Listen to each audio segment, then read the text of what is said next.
Welcome to the Edufaith Essentials podcast. Edufaith Essentials provides information and tips about education, leadership, diverse learners, and related topics. I'm your host, Dr. Nakia, sending you good vibes.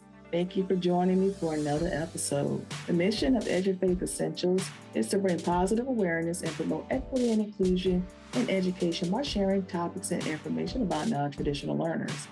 Edufaith Essentials' goal is to restore faith in education one student at a time by empowering viewers with knowledge, because we all know knowledge is power. So let's be powerful. Let's start off with a little Edufaith inspiration. A former special education student is now a member of the school board for the district where he attended.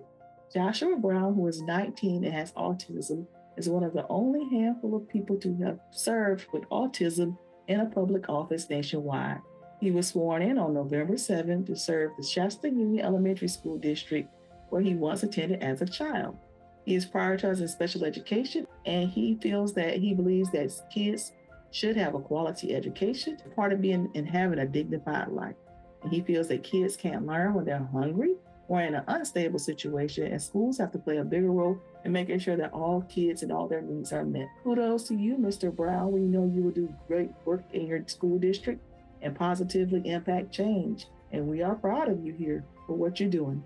Our next inspirational story is Special Toy Delivery. Baltimore Ravens defensive tackle Justin Madubuike carried boxes of sensory-friendly toys and devices into Westport Academy Middle and High School in January. What a way to start the new year. The nonprofit organization Pathfinders for Autism partnered with Madubuike Landon's puzzle pieces to collect donated sensory toys and devices for Westport's special education program, which makes up 1/3 of their student body, according to Hauser. At the end of the day, every child deserves an education, and that's from Pathfinders for Autism Executive Director Rebecca Renzi.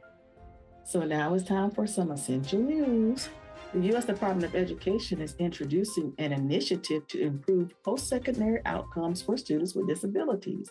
Expect, engage, and empower Successful Transitions for All has certain goals in mind for students as they transition. The Office of Special Education talked about the successful transition and the goals include education and vocational rehabilitation systems that must work collaboratively. All must have critical discussions about future and transition planning as early as possible. A lot of times we have those transition conversations at age 14, but if it needs to happen earlier, let's do it. I agree with their goal. They feel that all students with disabilities should have the opportunity to learn and make choices about all post-secondary opportunities. So kudos to the U.S. Department of Education. I think that is a great initiative. Expect, engage, and empower, the 3 E's. So let's go ahead and get into our essential knowledge for today. A bit more, we're going to talk about some accommodations, some modifications, and other information. And before we start, I just want to touch base and just remind you that special education is a service, it's not a placement. And once evaluations are complete, the team will determine if a student qualifies for services under one or more categories. And those categories vary state by state. Special education all formulates from Public Law 94-142, which states that disabled children from ages 3 to 21 are educated in the least restrictive environment with their non-disabled peers. And those services may be in regular classes, regular education classes with the use of related aids and services, special education and related services in separate classrooms for all or some portions of the day. Hopping off today, once a child is deemed eligible, they will qualify for supportive aids and services under IDEA. And that's what we're going to pivot and talk about today. Accommodations, modifications, related services, and things like that. And this will conclude that whole special education series that I've been talking about. This is part 4 of a 4-part series where we've been talking about special education and an overview of special education. Accommodations are changes to help students overcome or work around a disability. Accommodations are used to increase, maintain, or improve academic performance. Some examples include Braille for a visually impaired student or preferential seating for a student with attention deficit hyperactivity disorder. When we think about accommodations are in 4 categories: presentation, responding, setting, and scheduling. Presentation covers how a child receives the information. Responding covers how a child shows what they know. The setting talks about the environment and how they're made and having access to instruction and assessment. And then scheduling talks about how and the time may be adjusted or need to be adjusted for that child to access the curriculum. Accommodations are one part of supportive aids and services. The next thing is modifications. Modifications mean changing or altering what is taught or expected from a student. Modifications are offered when the general ed curriculum is too complex for a student, and a modification changes the instructional content. Some examples of modifications include examples of special education modifications include giving page numbers to help a student find answers, shortening assignments to focus on mastery rather than all concepts, giving an alternate assignment, shortening spelling tests to focus on mastering more functional words, using recognition tests such as true, false, multiple choice instead of essays. And other modifications include allowing a student to take up a poem, providing a vocabulary list, and they go on and on. It's going to be based on your district and what your school district offers and the teachers offer in the classroom. And this is going to be a collaborative conversation about what type of accommodations are going to be appropriate for a child, what type of modifications are going to be appropriate for a child. Adaptations occur when a student may need to make changes in classwork or routines because of their disability. So teachers differentiate instruction, assessment, and other material to create that flexible learning environment.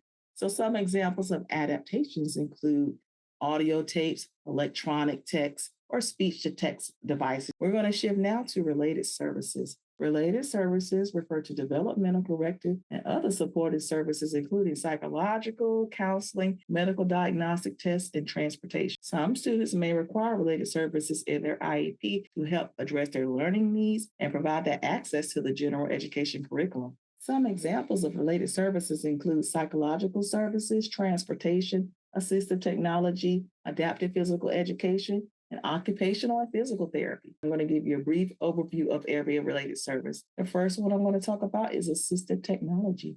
And assistive technology is the use of equipment and systems that enhance learning and working with students daily and their abilities. So it's the access to technologies to help students access the curriculum and meet their learning needs. Occupational therapy is where a therapist actually supports the student in the school with physical, sensory, or cognitive that impact their ability to access the general education curriculum. Physical therapy is the same, and it's where a physical therapist supports the student's physical ability to access their educational environment. Adaptive physical education is a modified version of PE, or physical education. It's for students who may not be able to do typical or general PE, so they might have adaptive PE services to help support and provide that access and meet their special education needs. Transportation is a specialized service where that student has a special bus that may come to their home and provide those resources for them to actually access and come to school to receive that free and appropriate public education. Psychological services are a psychological educational tests and assessments and procedures that are provided to meet that student's educational needs and identify what services that child may need. Now it's time for our essential tips for parents. For parents, ask about the different supportive aids, accommodations, and modifications, adaptations for your child if your child has an IEP. If they have related services, ask questions about those related services and learn more and how you can reinforce those accommodations, modifications, and adaptations in the home environment to increase that homeschool communication. You want to mirror those services at home and foster that continuum services at home and school so your child has an endless flow between their school day. So when they're doing homework at home, they're having those same accommodations and modifications and adaptations as they have when they're in the school. For my educators, identify, plan, and implement supportive aids and services in your class. I know that teachers have 1,000 things to do, but if a child has these services in their IEP and they're in your class, you want to make sure that you have a plan and you're documenting what accommodations you're providing, what modifications you're providing, what adaptations you're providing, and then you want to collaborate with your building experts for support. And when you attend those IEP meetings, make sure you're noting if those students are actually using those accommodations in the class and how it's impacting their access to the general education curriculum. For my leaders, you want to make sure that you support and develop an infrastructure to support your teachers with supportive aids. So make sure that your teachers have tracking resources and forums to track accommodations, modifications, or whatever services they're providing in their class instructionally, provide access to the gen ed curriculum for students with disabilities. And then you want to also make sure you're providing your staff with supportive aids and services. If you happen to do a walkthrough and you're in a class where there's some students with disabilities, check and see how your teachers are doing with the accommodations and if they're able to accommodate and if they're tracking and how they're accommodating and if they need any support. It's not that you're going in to micromanage them, but you want to make sure that you're keeping that lens of inclusion open so you can go in and provide that support with teachers if they need it, with providing the differentiation, the accommodations, the modifications to create an inclusive educational environment. Make sure that you're, as a school, you're aware of what related services and what related services personnel are performing services in your building. We want your school to be inclusive. So make sure you know who your OT, your PT, your adapted PE teachers are, and make sure that they feel welcome and a part of your staff. And then, as always, I'm going to encourage you to get and secure a copy and read my Essential Tips for Special Education's Leader book, which is now available on Amazon. Purchase a copy. It's a great resource, and it talks about all this information. One-stop shop. For my book excerpt from today, I'm going to read a little bit from my Essential Tips for Parents book, and I'm going to touch on Chapter 7, It Takes a Village. In the last chapter, I talked about the role as a parent and how you are your child's first teacher. Now I will discuss other ways your parental influence impacts the homeschool collaboration and how it positively impacts school outcomes. Parent involvement with schools is imperative to any child's global, social, academic, and emotional well-being. While writing this chapter, I must admit that I straddled the fence because I'm an educator specializing in working with students with disabilities. However, I'm also the parent of a child with a disability, so I've had to walk the line of an educator and a parent, working with colleagues and coworkers throughout my career. It takes a village to raise a child, and how the homeschool and parents must work together and be collaborative. And this is what I mentioned earlier with the accommodations as well. It really does take a village. So you want to always have that collaborative relationship with the school district, speak up and advocate for your child, but also make sure that you are connected. And that came from Chapter 7 of my Essential Tips for Parents book, which is available on Amazon. So now it's time for my essential advice. I'm going to always open this up, and I'm going to open this up two-way. If you want to nominate or provide any information, an inspirational message or story that you want to feature someone on this podcast, please feel free to email me. And then if you want any advice about any situations or scenarios that's going on with your child at home or with the school, or if you're an educator or a leader, please feel free to email me at edufaithforall@gmail.com. That is EDUFAITH, the number 4ALL@gmail.com. For our words of wisdom and quote for today, I leave you with this, which is related to knowledge. Knowledge of what is possible is the beginning of happiness. I always say knowledge is power, and I'm glad you guys are joining me and listening to me and gaining knowledge, because I am truly passionate about serving students with disabilities and sharing my parenting journey and my education journey to empower families and help the community, students with disabilities, inclusion, families, educators, and all those involved in our journey that we have every day. So thank you for listening, and just knowing that what we do is impossible and it's the beginning of happiness. You got to gain the knowledge before you move on. Shifting, I do have a great announcement, and I'm proud of and I'm excited.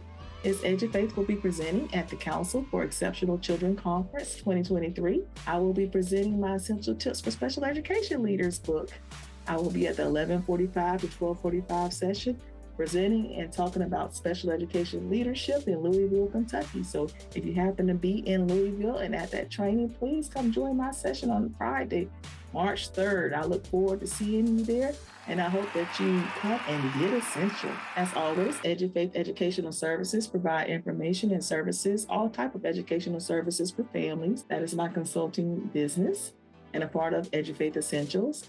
And with my consulting business, I provide consulting for parents, leaders, and educators, college accommodations, which include advocacy, because sometimes it's hard to figure out how you get your accommodations in college. I provide that consulting and training, parent education trainings, college and career coaching with transition. I provide businesses, districts, nonprofit organizations with professional development training about diverse learners. I specialize in students with disabilities, interventions, English speakers of other language, education, and leadership. Program development as well. I've actually written and helped out with a lot of programs and documents and creating documents and resources to help support diverse learners. And I also provide coaching for educators and leaders because sometimes we need that person to listen and provide us coaching versus an evaluation. So that's what I'm here for, to provide that coaching and consulting for my educators and leaders.